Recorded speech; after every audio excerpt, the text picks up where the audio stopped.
Bonjour, je suis Élodie du site byelodie.fr. By BY pour symboliser que je suis passée par chez vous.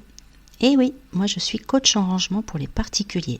Alors j'interviens à vos côtés pour ranger toutes les pièces de la maison, de la cave au grenier. Aujourd'hui, nous allons parler des vêtements qui, une fois que vous les avez déposés dans les bennes Le Relais, que deviennent-ils ? J'ai eu la chance, grâce à l'association Versailles Zéro Déchet, de visiter le Relais Val-de-Seine. Il en existe 28 unités comme celle-ci en France. Celle du Val-de-Seine emploie une centaine de salariés. L'association lerelais.org compte à fin 2019 déjà 2200 employés. Voyons dans un premier temps quelle est la philosophie du relais. Ce réseau a été créé en 1984 près de Béthune avec comme devise « Ici, nous ne donnons rien si ce n'est du travail ». Belle philosophie, n'est-ce pas ? Chaque salarié est mis sur un pied d'égalité. À la fin de l'année, par exemple, ils reçoivent tous la même prime de résultat. Aussi, chaque bénéfice dégagé est réinvesti dans un but socio-économique. Il y a en France un conteneur pour 2000 habitants. Les vêtements sont pris en charge en fonction de la fréquence de remplissage des bennes. Il y a même à certains endroits les bennes qui sont vidées chaque jour. Comment est fait le tri ?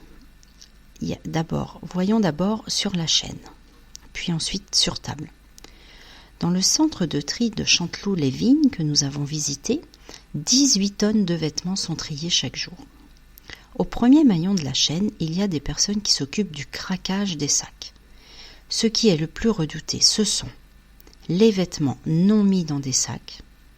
La personne qui s'occupe de la relève doit les ramasser par terre, les mettre dans des sacs pour les transporter. Les vêtements qui prennent la pluie ne sèchent pas et de ce fait ne peuvent pas être mélangés avec les autres.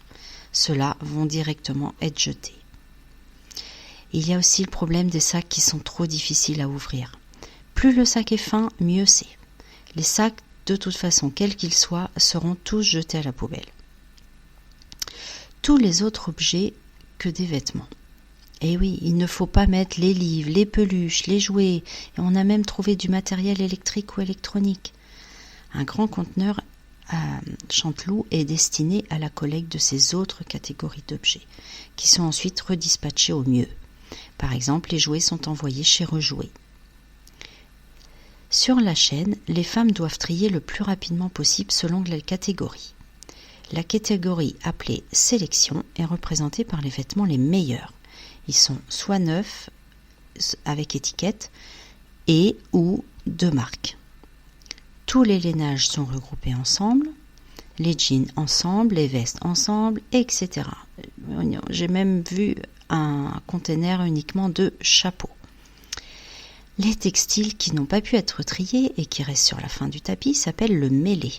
Il partira dans une des succursales du Relais en Afrique. Il y en a pour l'instant au Burkina Faso, au Sénégal et à Madagascar. Aucun vêtement n'est nettoyé ou réparé. 2 employés sont chargés de la confection de balles de vêtements à l'aide d'une presse. Pour ce qui est de la maroquinerie et des chaussures, le tri se fait sur table. Mais que deviennent les textiles, chaussures et maroquineries triées ? Alors, 60% des vêtements sont revendus. Une fois les vêtements triés par catégorie, par saison, été ou hiver, et par genre, homme, femme, enfant, ils sont mis en carton pour aller dans les magasins du Relais, les magasins Dingue Fringue, si vous ne les connaissez pas.